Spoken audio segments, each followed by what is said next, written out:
दिया है, लेकिन उनके बस का नहीं है। तो इसलिए हमारा अनुरोध है कि सर की बात सुन लें और अपनी बात भी कह लें। हम वही बात रख रहे हैं कि कई कई मंडलों में हमने मंडलायुक्त और हमने जिलाधिकारी और एडीएम सर को कई बार ज्ञापन, जिलों में जब ज्ञापन देने जाते हैं तो जिलाधिकारी ज्ञापन ना लेके नगर मजिस्ट्रेट अपॉइंट कर देते हैं। आज भी हम हर महीने में 2-2, 3-3 बार ज्ञापन दिए। नगर मजिस्ट्रेट साहब से जब मिलने गए तो वो कहते हैं हमने कूड़े में डाल दिया जब तक प्रशासन का आदेश नहीं होगा।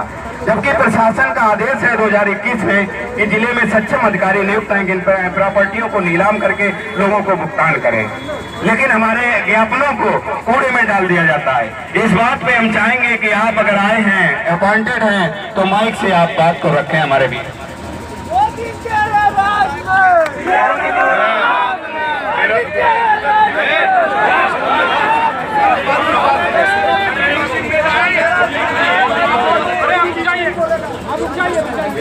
मेरा नाम अभिनव जैन है, मैं आईएएस अधिकारी हूँ। मैं सीधा कमिश्नर सर से बात करके ही यहाँ पर आया और मैं अभी 2022 बैच का आईएएस ऑफिसर हूँ और मैं आपको यहाँ पर बात जो कर रहा हूँ, मैं कमिश्नर सर के रिप्रेजेंटेटिव होने से ज़्यादा आपकी तरह एक इंसान और एक नागरिक होने की हैसियत से ज़्यादा बात कर रहा हूँ, क्योंकि हम सब जनरली लोअर क्लास या मिडिल क्लास से आते हैं, बड़ी मेहनत करके स्कीमों में पैसे डालते हैं, लेकिन लोग जो इसका फ़ायदा उठा के ठगी करके चले जाते हैं, उनके खिलाफ कार्रवाई करना बहुत ज़रूरी है। ये मैं भी मानता हूँ। इस चीज़ के लिए एक व्यवस्था बनाई गई। 2019 में एक बर्ड्स एक्ट करके आया गया, banning of unregulated deposit schemes act, और साथ ही साथ हमारी जो नई कानून व्यवस्था आई है 2000 जो आया है उसमें भी इसका प्रोविज़न दिया गया है। इन सब प्रावधानों के अंदर एक व्यवस्था बनाई गई जिसमें कि जो भी ठगी से पीड़ित लोग होते हैं और जो ये ठगी करते हैं उनके खिलाफ सख्त से सख्त कार्रवाई करी जाएगी, बिल्कुल करी जाएगी। अब उसकी व्यवस्था का जो मैकेनिज़्म है उसके अंदर जैसा आप बता रहे हैं कि पहले भी दिए गए हैं ज्ञापन, तो मैं कुछ पता करके आया था कि उन ज्ञापनों के आगे क्या होता है और क्या हुआ है।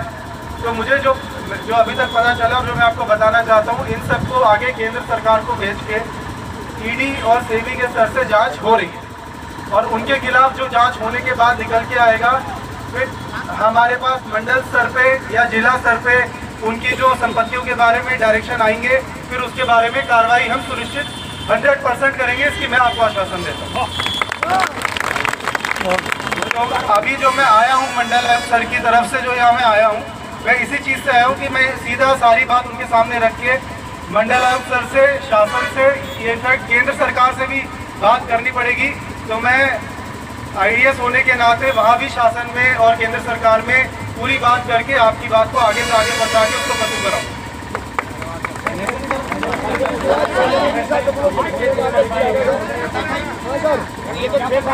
मेरा आपसे यही कहना है कि आप मुझे ज्ञापन के नाते आप आगे बात उसको लेके जाऊँगा और उसको पूरी तरह से हर स्तर पर प्रेषित करके हर स्तर से कार्रवाई कराएंगे, क्योंकि ये एक गांव का, एक कस्बे का, एक तहसील का या एक जिले का मसला नहीं है, क्योंकि पूरे भारत का करते हैं उसमें एक जिला क्या पूरा भारत इसमें होता है, पूरे हर राज्य के लोग इसमें जाते हैं, क्योंकि लोगों को, मासूम लोग होते हैं, इनोसेंट लोग होते हैं, उनको कच्चे लालच में फंसा के उनसे ठगी करी जाती है, जो कतई टॉलरेबल नहीं है। एक क्वेश्चन ये है कि लोग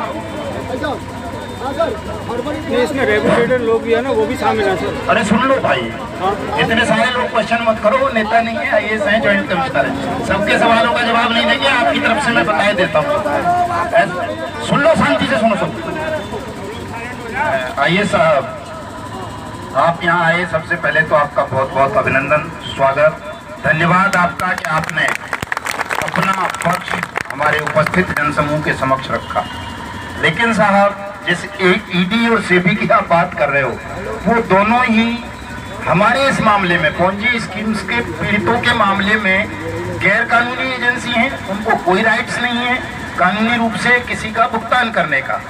ये जो बिल्डिंग आप देख रहे हो आपकी जुरिडिक्शन में, ये पहले डीएम साहब ने सीज करा दी थी। डीएम साहब बर्ड्स एक्ट में असिस्टेंट कंपिटेंट अथॉरिटी हैं, कमिश्नर डिविजनल कंपिटेंट अथॉरिटी हैं, कई जगह आपको भी डेलीगेट कर रखी हैं कई डीएम